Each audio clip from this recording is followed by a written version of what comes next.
स्वागत है आपका हमारे एच के स्टूडियो में। हम एच के स्टूडियो फैमिली को अपने चैनल में वेलकम करते हैं। घर का माहौल पहले से ही भारी था, लेकिन उस पल जो होने वाला था उसने सबको हैरान कर दिया। सामने खड़ा वह व्यक्ति गुस्से में आगबूला होकर हाथ उठाने ही वाला था कि अचानक ईशा ने बीच में आकर उसका हाथ थाम लिया। उसकी आंखों में गुस्सा और आक्रोश साफ झलक रहा था। ईशा ने ऊंची आवाज में कहा, आपको शर्म नहीं आती? आज इसके जन्मदिन पर आप इस पर हाथ उठाने जा रहे थे। उसकी यह बात सुनकर कमरे में मौजूद सब लोग चौंक गए। इतने में ताई माँ और बाकी घरवाले भी वहां पहुंच गए। ताई माँ की आंखों में नाराजगी थी, लेकिन वह ईशा पर ही बरस पड़ी। तुम दामाद जी से इस तरह कैसे बात कर सकती हो, ईशा? ईशा ने बिना झिझक जवाब दिया, ताई माँ, आज इसका जन्मदिन है और जीजा जी इसके ऊपर हाथ उठाने वाले थे। क्या यह सही है?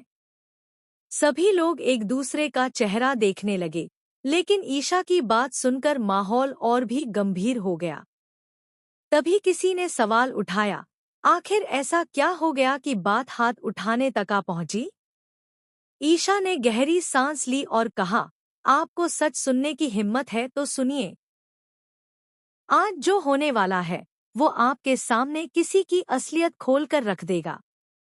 जीजा जी का चेहरा और उनका असली काम दोनों सबके सामने आ जाएगा। सभी की आंखों में जिज्ञासा थी। ईशा ने आगे कहा, ये जो ब्लूटूथ वाला पैकेट है, इसमें नमक नहीं है जैसा जीजा जी कहते हैं, बल्कि इसमें कुछ ऐसा है जो आपको हिला देगा। सन्नाटा छा गया। किसी की भी हिम्मत नहीं हो रही थी कुछ कहने की। तभी ईशा ने पैकेट खोला और उसके अंदर से निकला सफेद पाउडर।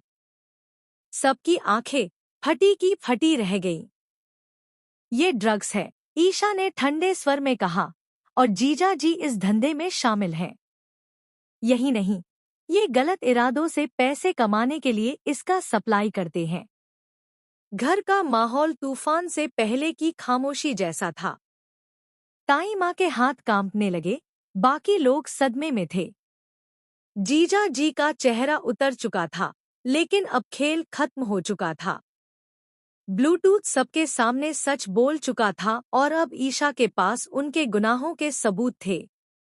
अब सवाल यह था, इस सच के बाहर आने के बाद क्या होगा? क्या ताई माँ अपनी बेटी जैसी ईशा का साथ देंगी, या फिर परिवार के सम्मान की खातिर इस सच को दबा देंगी? और जीजा जी, जिनकी चालें अब सबके सामने आ चुकी हैं, वे अगला कदम क्या उठाएंगे? सस्पेंस अब भी बाकी था, लेकिन इतना तय था कि इस कहानी का अगला मोड़ और भी धमाकेदार होने वाला है, क्योंकि ईशा अब चुप बैठने वाली नहीं थी।